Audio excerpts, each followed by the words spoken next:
little earlier tonight, but I gotta do a mow on both putting green and the Kentucky Bluegrass. So I'm just gonna run through it, kind of what I do on the weekday.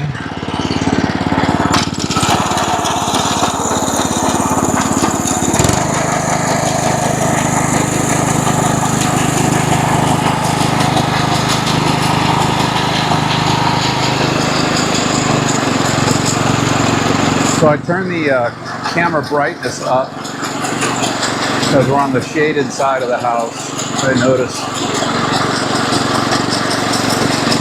when I saw the video, I realized that I had it set for day, so just did a little adjustment.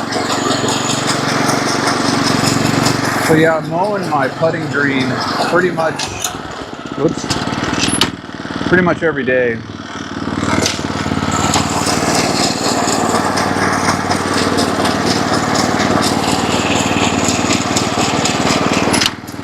I'm going to try not to run the engine up too much. I can see the Tenacity application from Sunday is starting to take effect on some of the areas of the Kentucky Bluegrass.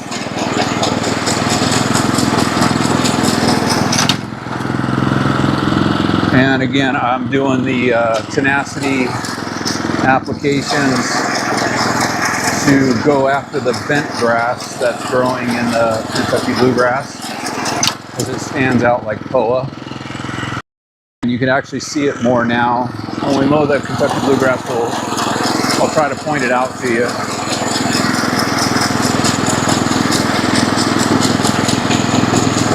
But I can definitely already see it. I really don't only get a chance to look at this when I mow, depending upon how late I get home from work. And I'm really not even cutting that straight right now. It kind of looks terrible.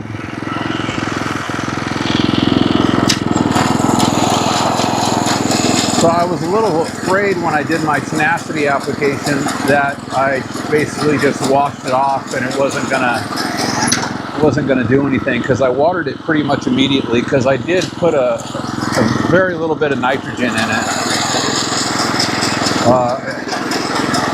It was less than 1/4 pound. And, you know, to try to push that growth out,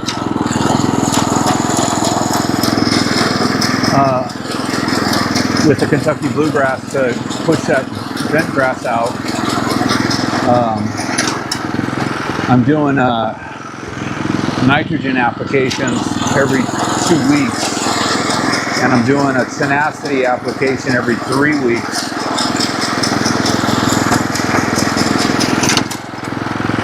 And that's kind of leading into my POA control.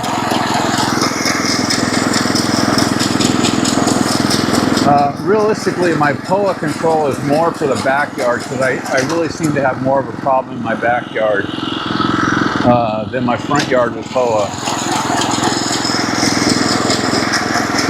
This year it was a little bit more out of hand than normal, because I have doing some renovations on some other people's yards, and my yard really suffered from it, so I kind of regret doing that, because it's really taken me this long to get it back to where it should be, and it should have been like 2 months ago. It should have been looking this good in June, but in June I was trying to recover from lack of maintenance on it and just not really doing anything to it. I was barely even mowing it.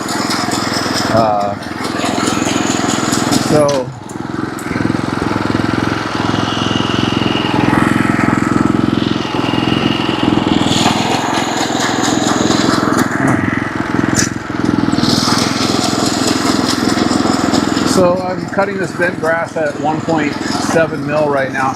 Actually, what we'll do is, once I'm done mowing, we'll actually check it and see where it is. It's probably changed. It's probably over 2 mil right now. You know, this McLean Greenskeeper, I've said before, is no professional greenskeeper mower. I've really done some modifications to it to make it so it can cut this low.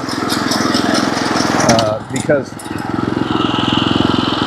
my dream has always been to have a putting green golf course lawn, you know, all my life.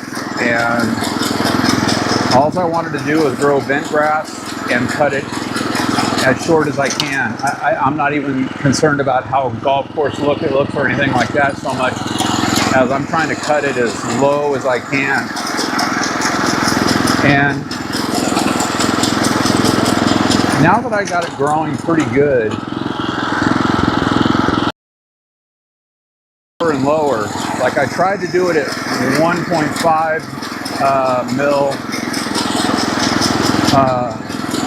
last weekend, but this is the problem with the McLean. I mean, I'm not trying to dog on the McLean so much because you know what?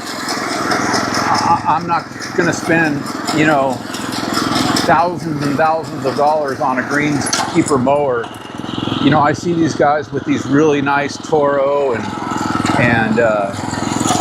Greensmasters mowers and stuff like that, and you know, they mow really good and they cut really good and their yards look really great from it, but you know, I'm just not going to spend that kind of money, you know, unless the only reason I even have this, I've said, is I won a jackpot at the casino of like $3,500, and you know, normally when I win a jackpot at the casino, I don't leave. I go to the don't care.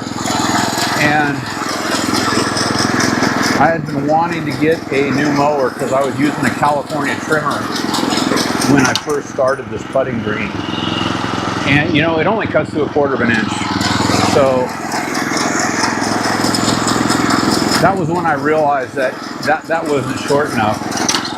And I'd already been looking into getting a McLean because it was pretty much the next step up as far as cost goes. Because these are like, this mower's like $2,800, something like that. It's probably a little more now. Let's see if I can get this off the yard here. So yeah, so when I won that jackpot, I literally, like, you know, said, hey, we're out of here. I'm taking this money and I'm going to order my mower right now. And that's exactly what I deposited in the bank and I ordered this mower. And that was, shoot, 2 years ago now? Something, I can't even remember.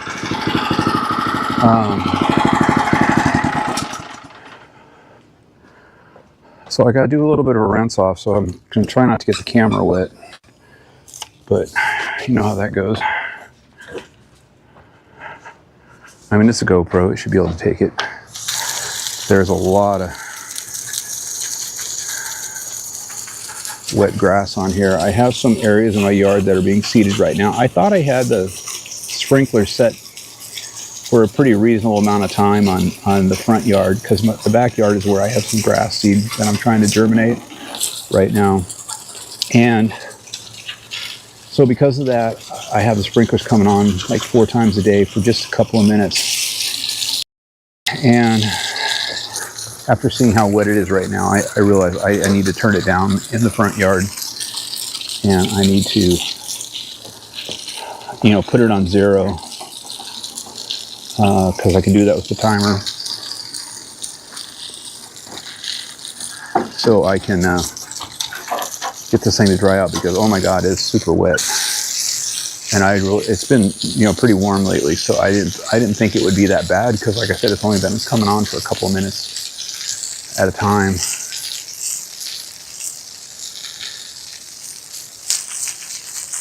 And it's super wet. So I gotta do a blade adjustment here real quick. This is gonna be kind of messy because the mower's all wet. Anyways, I'm just doing a mow, just doing it live, you know, no big deal. I'm gonna try not to bore you with anything. I mean, mowing's boring enough.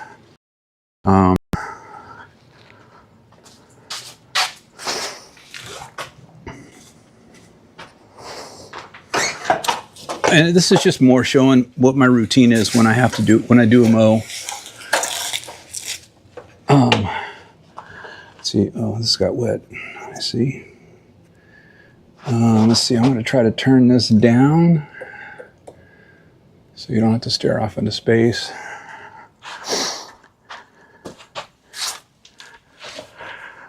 So, and, you know, because this isn't some pro action, you know, greenskeeper mower, I mean, this is kind of a little bit of a process. I mean, I've got it down pretty good, and I've gotten pretty good at getting this done pretty quickly. And of course, now that I say that and I'm doing it, I'm probably going to take 2 hours to get this done. Sometimes it could be a real pain, but I think I've learned the different things that I need to go through to make this adjustment a little bit quicker and easier. So first of all, I'm going to put this on real quick, and I'm going to see, and I know you can't see this down here. Let me see. 0.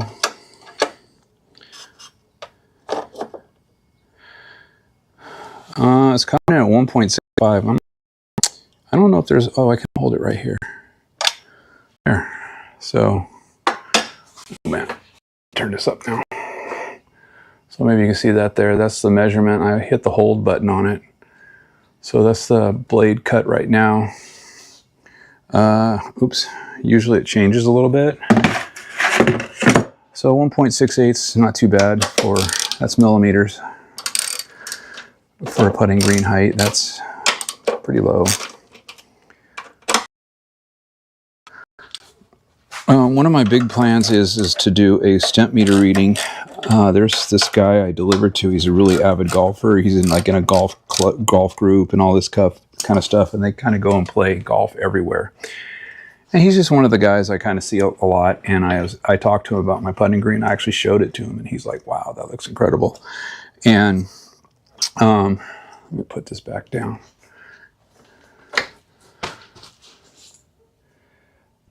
So I was talking to him about it, and he being all Mr. Smarty Pants and stuff like that. And he's like, "So what's that thing stemp at?" And I was like, "Well, to tell you the truth, the last time I did a stemp meter reading on it, because I do have one, I said it rated at an 8, and I said my biggest plan is I let it dry out from Friday through Sunday." Well, I know. Cut this. And I wanted to last weekend. I wanted to do the stemp reading on it because I had let it dry out for a couple of days. And that's 7. That's good. And let's see if I can hit the. So there's a little bit of stuff on the bottom wheel, so that's probably going to give me a bad reading, but oh shoot. I hit the 0 button instead of the hold button. Let me see here.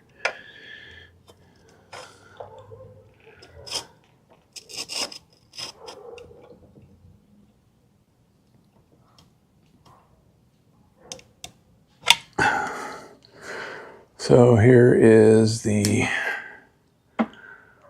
where I'm at right now. I'm actually going to turn it down just a little bit more, because here's what happens when I tighten this cross member bar up. This is what kind of holds the adjustment in place. I feel like it just slid right there. Things move. So when you think you're sitting at a certain measurement, things move. Yeah, now I'm at 6.75. And this is 7. So I'm like 0.25 off. And you know what? I don't really care. I'm going to leave it at that. Call it good. 0.25 of a millimeter is not that much. I'm going to stemp reading on it, but what I want to do is I want to mow it Saturday, mow it Sunday, let it dry out, and then I'm going to do a stemp test on it, and I'm going to test it, and then I'm going to roll it with a roller and then test it again and see what kind of change I get. I also need to move the cup because that cup hole, because of the wind and all that stuff, is basically wallowed out a little bit, it's enlarged.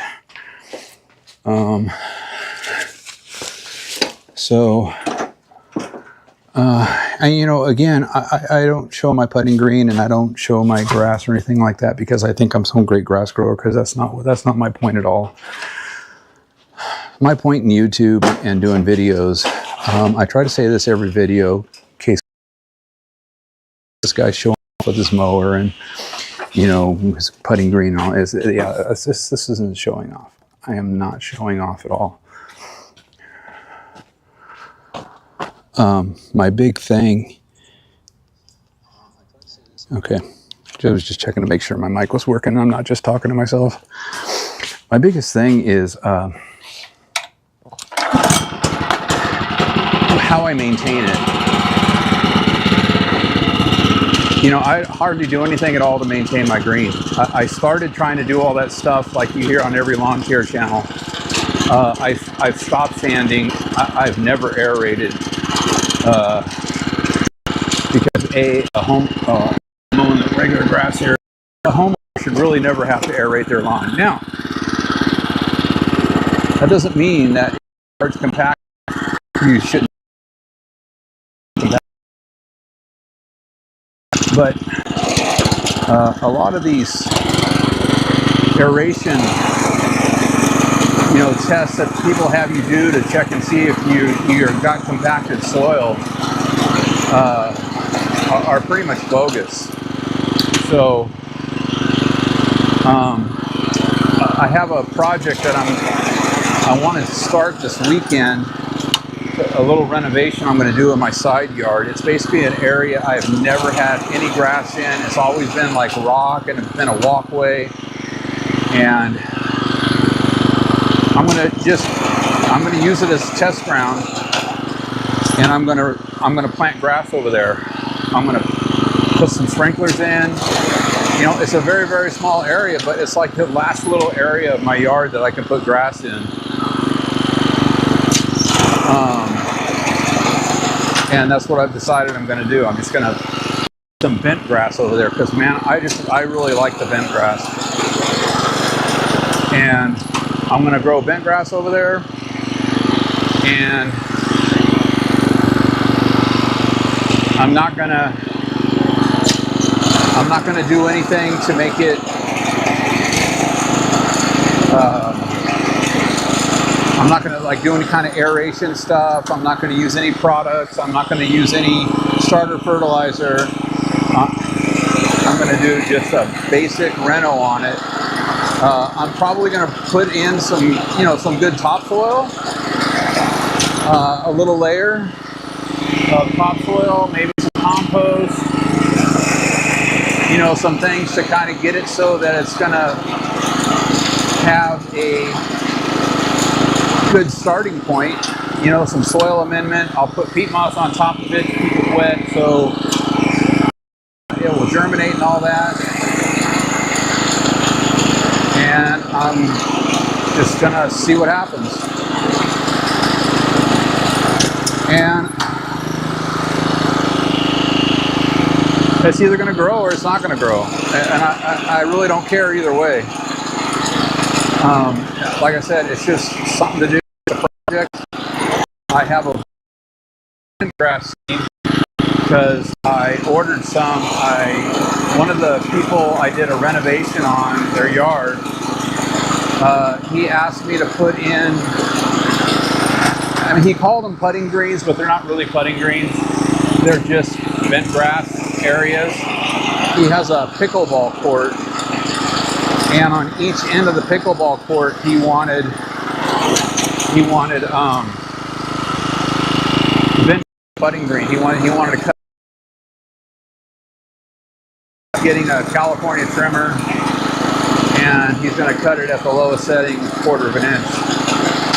and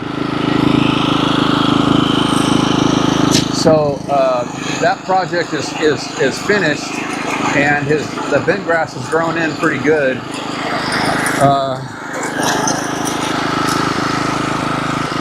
And I'll talk about his project just a little bit, because this is where, you know, you've got to be set on what you want to do when you're going to do a renovation. Are you just going to do an overseed, or are you going to do a full-on renovation where you kill everything off? You know, are you going to come in there? Are you going to tear everything out?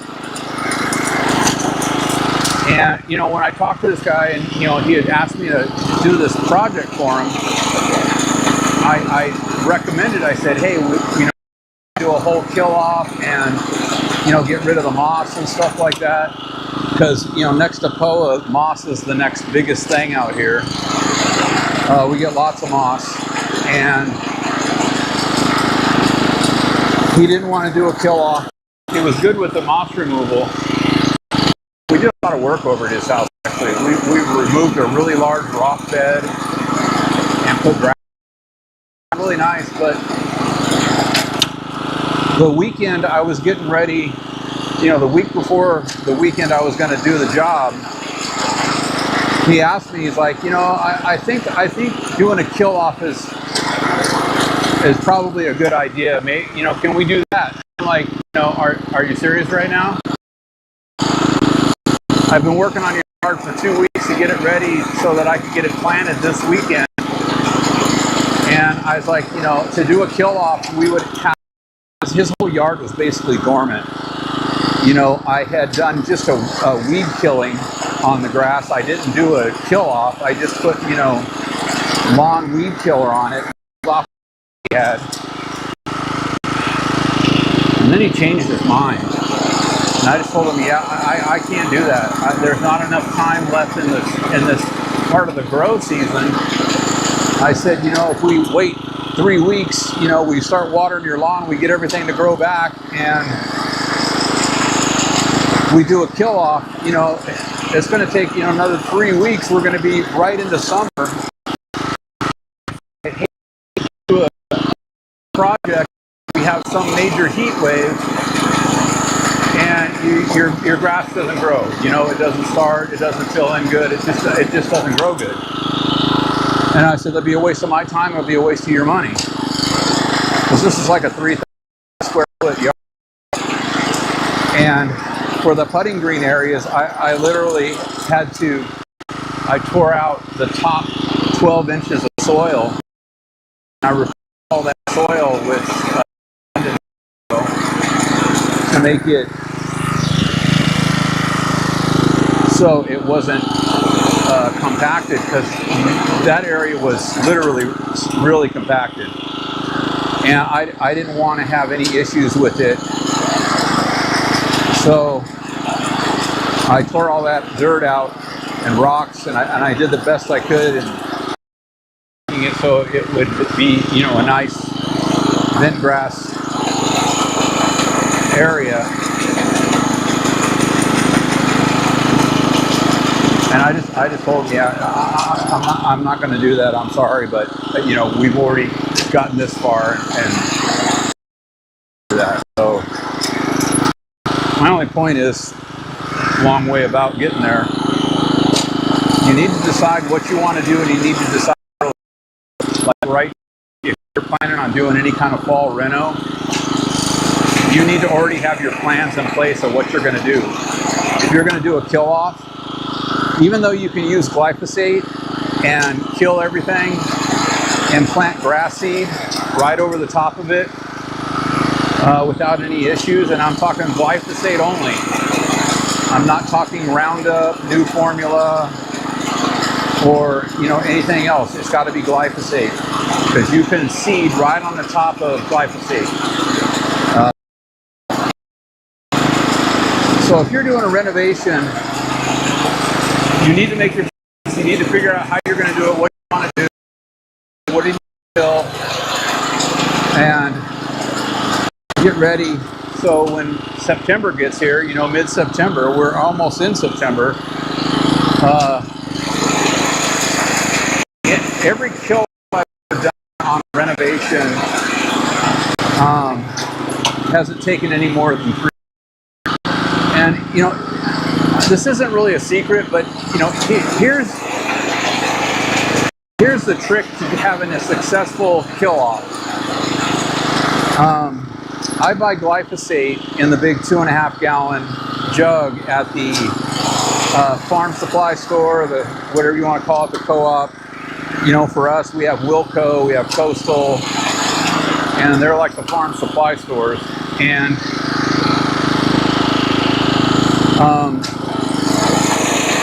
with that,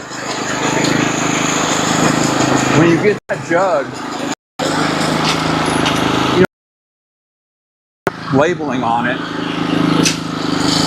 it will give you different concentration levels of how to mix it. And you don't have to mix it at the rate that it says on the bottle necessarily. You can mix it heavier, you can mix it lighter, whatever you want to do. So when I've done a kill off, I've always mixed it, I want to say it's a 7% solution or 7% concentration, something like that. I can't remember now. All I know is it's 8 ounces per gallon. That might sound like a lot, it might not, I don't know. But that's what I've always used. That's just the rate I use when I do any kind of weed killing, yard prep, kill off. 8 ounces per gallon of glyphosate. And I have never had to do a second application. And I've had some yards that were really seriously thick in the weeds. And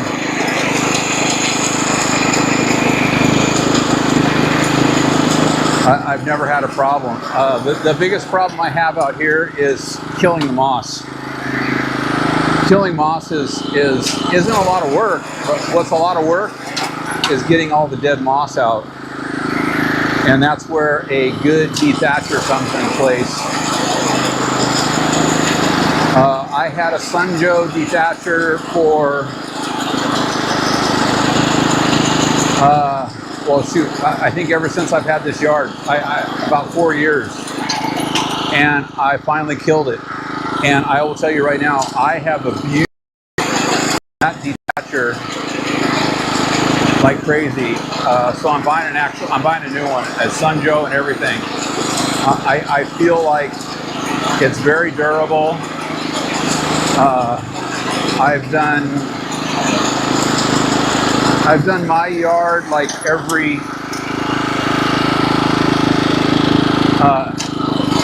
twice a year. I'll do a dethatch and a scarify on my yard. And I've done 6 renovations with it. And my son's house is like, his backyard was filled with rocks. The front yard was filled with rocks. And I took that dethatcher and I just beat that thing through that yard all day to get out moss and loosen the soil up a little bit. You know, and that's the only kind of like aerification I ever even do on a yard is with that Sunjo scarifier.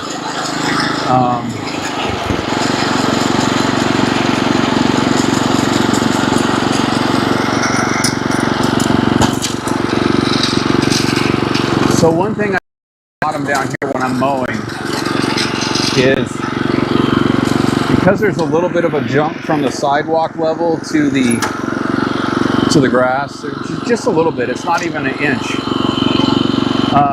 I go slow when I ride up from the sidewalk onto the grass with the mower, but what I found is the grass doesn't get cut very evenly down here. So I do a sideways cut on it like that.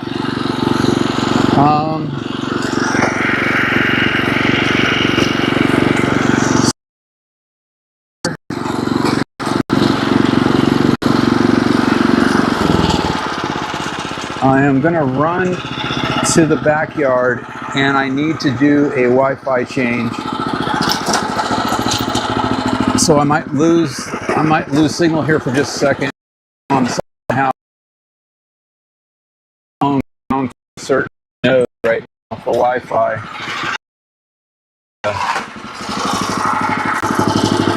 I just figure I'll just go in the backyard here.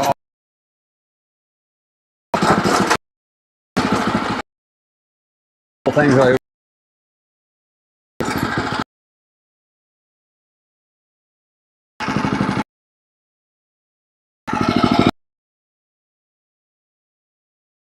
oh man,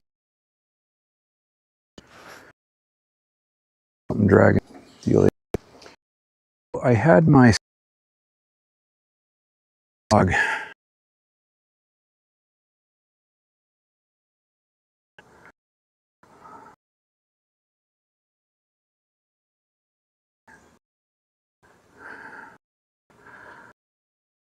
Quick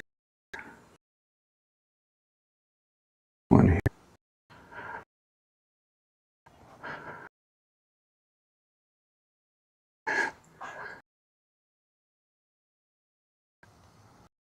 We're still connected.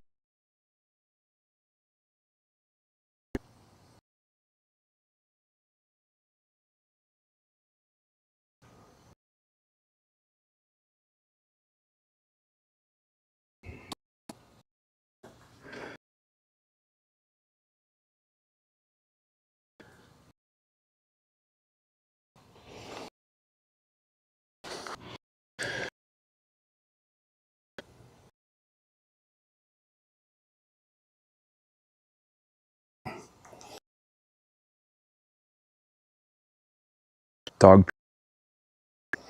So there. Two spot. Actually, not going to do anything about him. I'm just going to let him go get his pee. See all.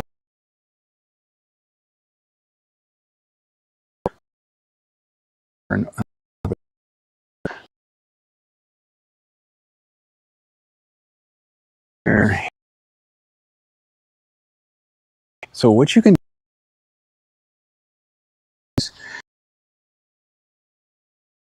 dig up to the yard that you want.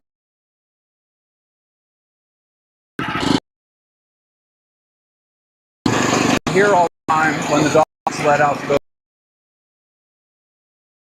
I took the hose.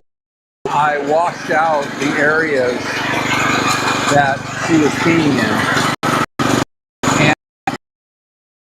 just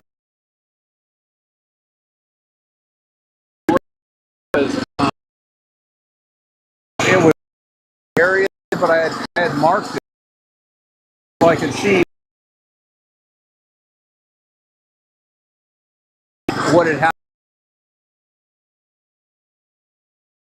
here on Saturday. So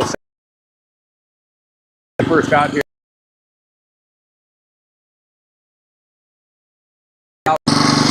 happened when I wasn't here. So, and, you know, that's fine. I don't freak out about things like that. But if you want to change the area your dog pees in, you just dig up those spots, because you know that's the spot where she's either peed before when she was here, or whatever it is that, you know, triggers her alarm that, hey, this is where I gotta pee. You dig that area up and move it, and then you just fill it in with some other regular dirt. And then when you take her out, or whatever, your dog, he or she, when you take her out, just the first couple of times you want to just kind of walk her over to that area where you want her to pee, and where you put, and you just kind of, you don't force her, but you just kind of hold her in that area, so she, you know, recognizes it, and then she realizes, oh, hey, this is my spot, and then she'll start using that spot, or pee, whatever. Your dog will start using that spot, and you just kind of spend a couple of days, a week, just leading her over to that area, like like you would on a walk. You take her on a walk, and she would pee wherever she's going to pee, and you have her become familiar with it. And you give her treats, and, all that kind of stuff when she pees there, and you just spend basically a week doing that, and it's not 100% foolproof that that's the only place she's going to pee, but she's going to realize that's kind of her spot, and there more often than not. And that's the best way to train your dog to stop peeing in your yard and pee somewhere else. I watched a study on dog pee and what it is about dog pee that kills your yard and all that kind of stuff. And everybody says it's urea and high nitrogen and all that kind of stuff, and that's actually not true. What the study actually found was it's lactic acid. While yes, there is higher amounts of nitrogen and all that urea in it, it's actually the lactic acid that is. So right here is my Bermuda grass. Mow this real quick.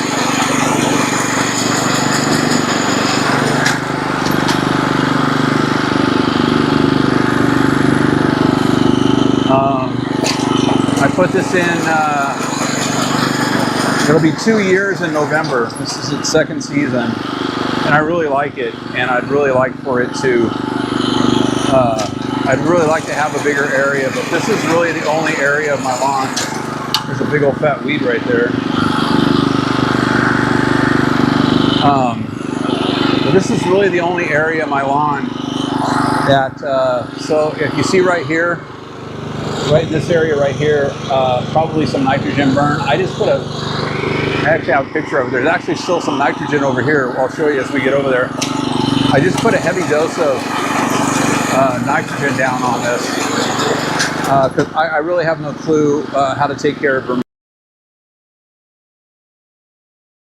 Bermuda grass. Isn't really the grass of choice out here, but I did this as a little fun project, kind of like what I'm doing in my side yard, to grow bent grass on totally compacted soil that's never had anything grown in it before. I've been here for 20 years and there's never been anything. It's always been a walking path. It's always been where I push my lawnmower, all the heavy equipment that I drag into the backyard. It's always been that area where that's what I drag over there, and it's firm. Anyways,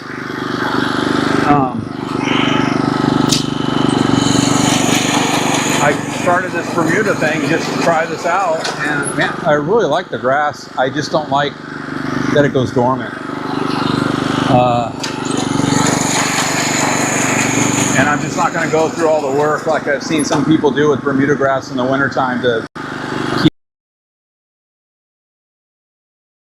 I just don't care. I thought about putting some ryegrass in here and just kind of doing a kill off.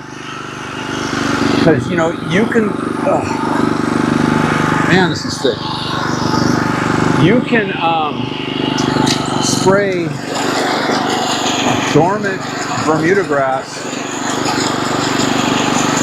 when it's, 100% dormant, not growing, with glyphosate, and it won't kill the Bermuda grass. That's one thing I did learn. And I did that in February and March of this year, because I started having weeds and, I get the Kentucky bluegrass to start growing in there too. So I sprayed it with glyphosate, and it took care of all that, but it didn't hurt. It didn't hurt the Bermuda grass when I started growing back in. And I showed that video of the progression of the Bermuda grass, and it's filled that patch in really, really well. I think next year is going to be the year.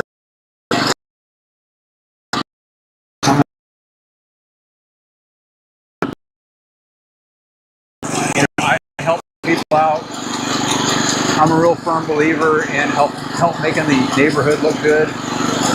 And if somebody has a yard and they want to make it look good, I was willing to help them out. But now that I've done that too many times, I just don't have the time to do that. And I really didn't, it wasn't worth it for me because I really wasn't charging them, for profit. I was doing it basically to help them out. They had to pay all the costs on everything like that. And the one guy that I had to pay him, and I, charged them for his labor. I really didn't charge for my labor or anything else. And yeah, I'm just not going to do that. And I don't even really want to do it for profit. It's not my job and it's not my profession. It's really a lot of work. I did some big lawns. I did a 6,000 square foot lawn and I did a 3,000 square foot lawn. I showed the reno on the 3,000.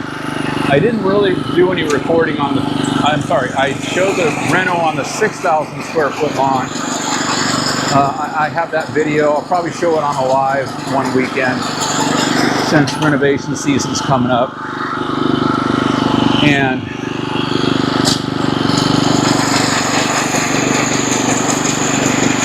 I just do the basic things. Grass is going to grow.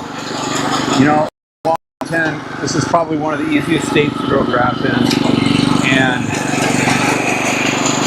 you really don't have to do much. I mean, I watch all these videos of these guys, even the guy in Washington that has a lawn channel, and guys all across the country, and they do all this work and they talk about, oh, you got to do this, you have to do that, to have a successful renovation. And just like the whole point of why I do YouTube videos, I'm just kind of here to say, a lot of this stuff is just BS, and you just don't have to do as much work as you think you have to do to have a nice lawn. So those are my points. That's how I look at lawn care. I don't have a bunch of different products in my garage. I don't even have a bunch of weed killers. I mean, I do have weed killers because I do spray them on neighbors' lawns. Because I try to help those guys out with weed control. But I've already decided all the neighbors that I'm helping out, they're going on a pre-emergent program. And we're going to do a pre-emergent program to help with the POA control or weed control and all that kind of stuff. And, I'm just not into doing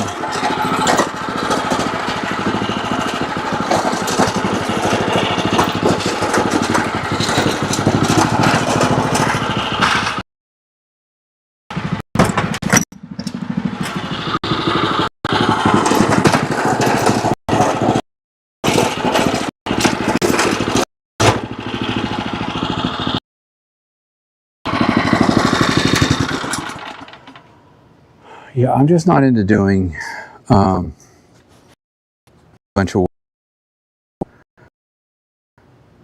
So I'm going to change my Wi-Fi back because I'm assuming I'm still connected because my light's flashing.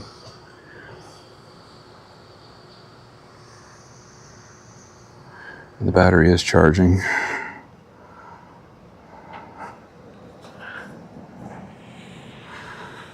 And I'm not really a firm believer in doing the overseeding and every twice a year and all that kind of stuff. I'm really just not into all that stupidness. If you want to do that and you believe in that, that's your business. You do what you feel you got to do. I don't do that.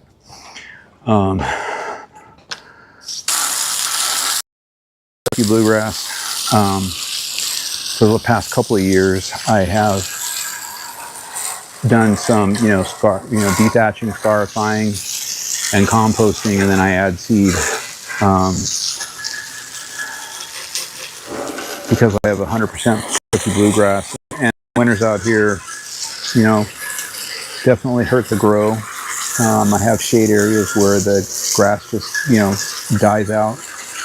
You get bare spots in my lawn, and it takes till about May to get those to come around. Sometimes longer, just depending upon how long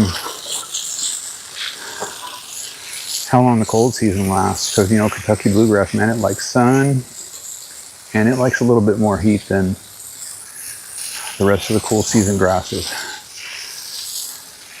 And my front yard is a really good area for Kentucky bluegrass. Backyard, not so much. It struggles back there, and that's why I've added fine fescue in my backyard.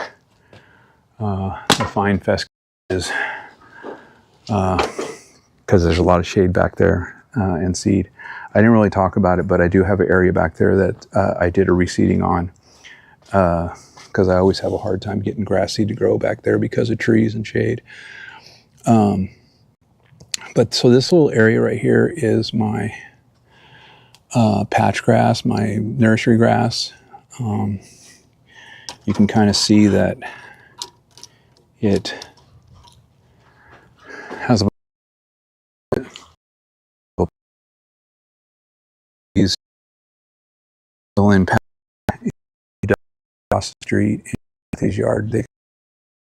It's Kentucky bluegrass. And then just real quick, I'm going to just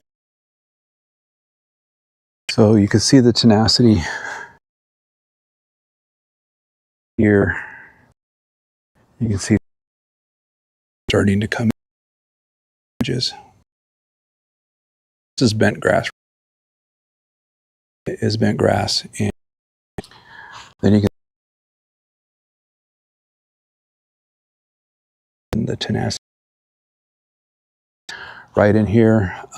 When I mowed on, I guess it was just yesterday when I mowed, I was showing this, and you were just in to have lighting up of the bent grass. So that's going to start to affect. I really kind of felt like it was application. So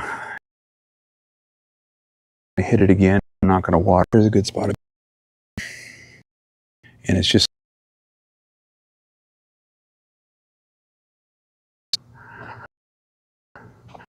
so in about another, I'm going to have a bunch of, but that's the only real way to, is just to sit with tenacity. You know, the plus side to that is this is going to be starting my POA prevention. Okay, see all along here, all right up in here. Got some city overspray on. Applications going to do is here, see right here, all through here, and that's just my. This is really calm, really nice and healthy and growing good, and I've achieved that. Do any aeration, sanding this year. I'm mowing it at 1.8 meters. The ball rolls really, really good. We go.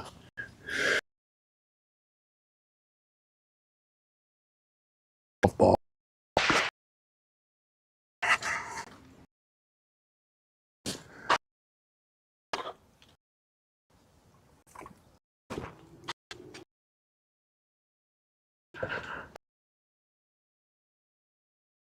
Gonna roll them out. So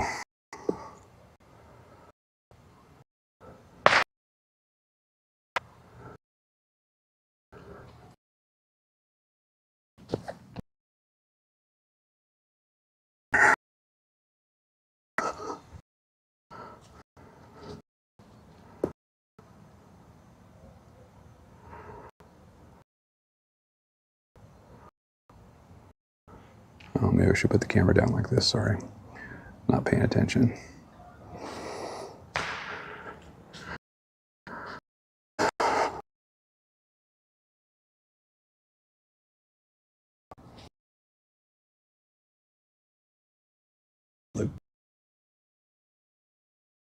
getting grass.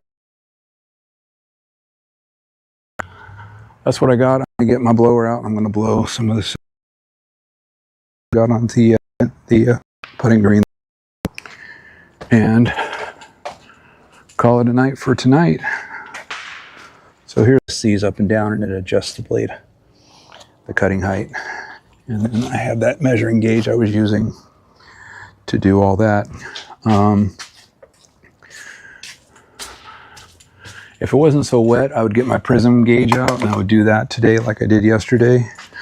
But the putting green is just too wet and got too much grass on it, and I just don't want to get that all dirty because, you know, last night when I did it, I had blown off the putting green. There wasn't as much grass and it was a lot drier. So anyways, that's what I got. I hope you guys got maybe some information. That's all. So I will go ahead and end it here.